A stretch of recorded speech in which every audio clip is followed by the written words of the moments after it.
Comment faire pour avoir la crinière de lion à la Tina Turner?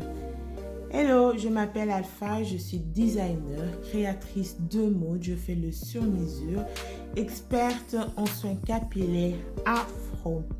J'aide les femmes aux cheveux crépus à avoir une crinière brillante et saine avec des remèdes naturels. Je vais passer plus vite au premier point. Qu'est-ce que j'ai l'habitude de faire d'une manière générale? Lorsque je ne fais pas un masque, lorsque je n'ai pas envie de me coiffer, je fais une petite coiffure protectrice. Je fais mes petites nattes et voilà, je reste avec. Et deuxièmement, je prends le temps de masser mes cheveux. J'insiste toujours sur le fait de masser. Prends ton temps, masse tes cheveux. Eh bien, si tu n'es pas encore abonné, pour ne rien rater, abonne-toi et active aussi la touche de notification. Je vais passer au troisième point. Je vais parler du masque d'aloe vera. Je préfère le masque à l'aloe vera parce que chez moi, il hydrate super bien mes cheveux.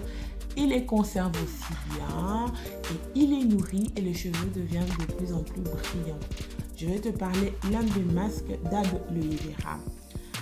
Je vais utiliser l'aloe vera, je vais utiliser l'huile de ricin et je vais utiliser aussi l'huile de poulet. C'est une huile que je me suis fabriquée il y a de cela 3 ans. Elle se conserve super bien.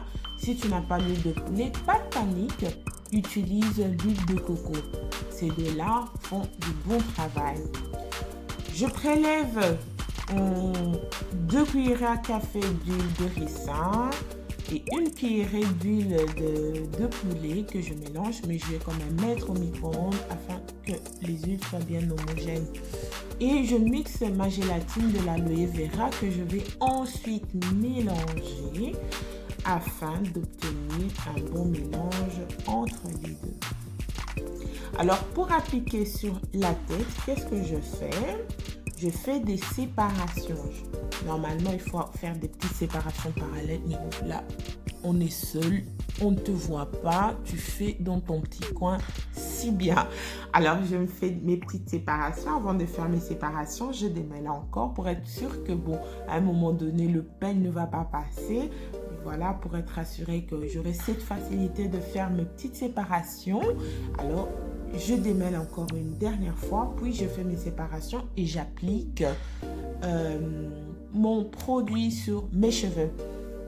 Et je l'applique premièrement à l'aide du pinceau pour me permettre d'avoir une bonne quantité et repartir sur tout le cuir chevelu.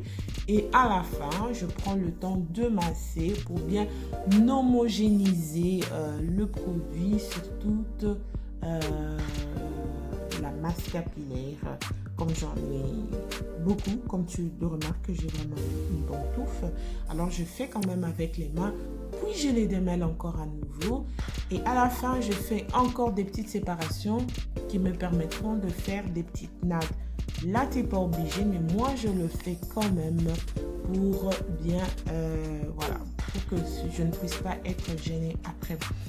Et lorsque j'ai fini de faire ça, j'utilise le papier film que je couvre avec ma tête. Et là, je garde le papier film pendant 24 heures. Mais le masque, je le garde pendant minimum 1 semaine. Et à la fin, après avoir mis mon petit papier film qui va bien garder les cheveux, et je prends mon petit bonnet que je me suis fabriqué à l'aide d'un bac, comme je t'avais dit la fois dernière. Tu n'as pas besoin d'aller dépenser trop d'argent pour avoir voilà, des trucs assez chers. Tu peux utiliser un bac que tu n'utilises pas et voilà que tu vas porter et le tour est joué. Ben les amis, si tu as aimé cette vidéo, n'hésite pas de partager. Si tu n'as pas encore liké, allez faire un petit pouce bleu. Abonne-toi et on se voit à très bientôt pour une nouvelle vidéo et de nouveaux astuces. Merci.